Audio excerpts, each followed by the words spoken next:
Marcelina Fitri, NIM 2020310034. Baik, di sini saya akan menjelaskan materi tentang tujuan dan fungsi hubungan eksternal.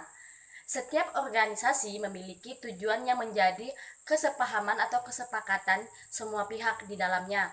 Namun, untuk organisasi juga tentunya harus memiliki ekspektasi atau harapan-harapan tertentu. Secara persuasif, komunikasi bisa dikemas secara menarik sehingga publik pun dapat menarik, sehingga di mana komunikasi tersebut bisa berjalan dengan baik. Fungsi dari hubungan eksternal dan proses komunikasi organisasi diantaranya: yang pertama, mengenalkan serta mempromosikan produk atau jasa; yang kedua, menetapkan image publik atau organisasi; yang ketiga, memperluas pasar bagi produknya; yang keempat, mendapatkan penerimaan atau penghargaan dari masyarakat tersebut; yang kelima itu memelihara hubungan antara pemerintah. Selamat siang, perkenalkan nama saya Kristianus Aristonakur dengan NIM 2020310026. Di sini saya akan menjelaskan tentang kemampuan koperasi memecahkan persoalan. Persoalan-persoalan yang dihadapi koperasi kiranya menjadi relatif akut, kronis, lebih berat oleh karena beberapa hal. Yang pertama, kenyataan bahwa para pengurus atau anggota koperasi sudah terbiasa dengan sistem penjataan, sehingga mereka dulu tinggal berproduksi bahan mentah yang tersedia, pemasaran sudah ada salurannya karena sistem sales marketing. Sekarang itu sistem ekonomi terbuka dengan ciri persaingan sempurna.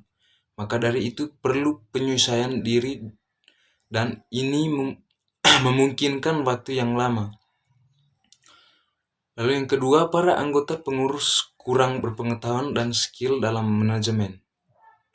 Harus ada minat untuk mengembangkan diri, menghayati soal-soal yang dihadapi. Dan yang ketiga, pemikirannya yang sempit, maka timbul usaha manipulasi.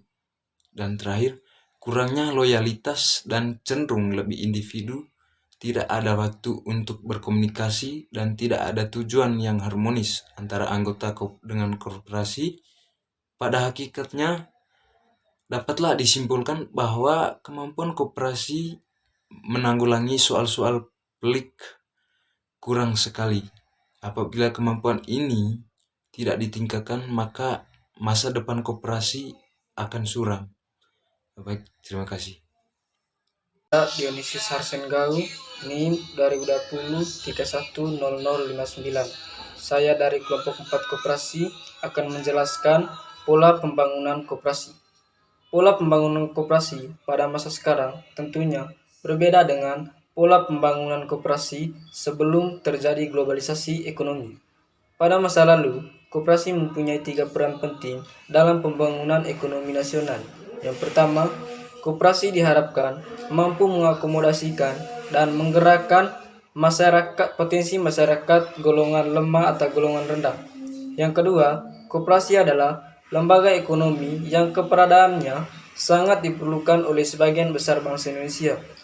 Yang ketiga, koperasi adalah lembaga ekonomi yang diharapkan dapat berperan utama sebagai agen pemerataan dan pembangunan ekonomi nasional.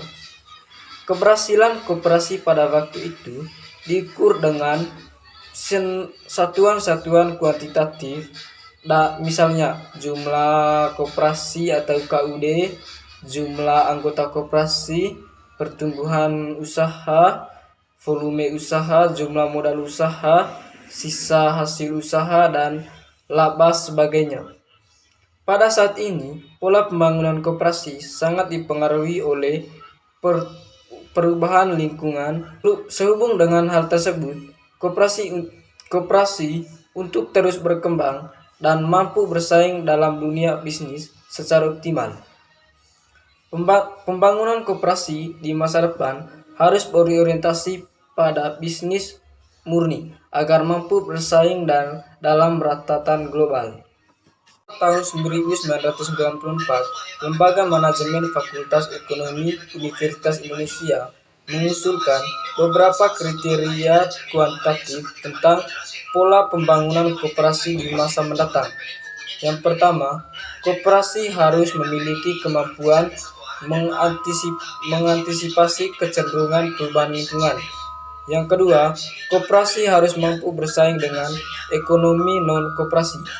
Yang ketiga, pengurus dan manajer koperasi harus berjiwa wira swasta. Yang keempat, koperasi harus mampu mengembangkan sumber daya manusia. Baik, sekian presentasi dari saya. Terima kasih. Nama saya Tiofani Akvila Kurniawan dari Prodi Agribisnis, nomor induk mahasiswa 2020310005.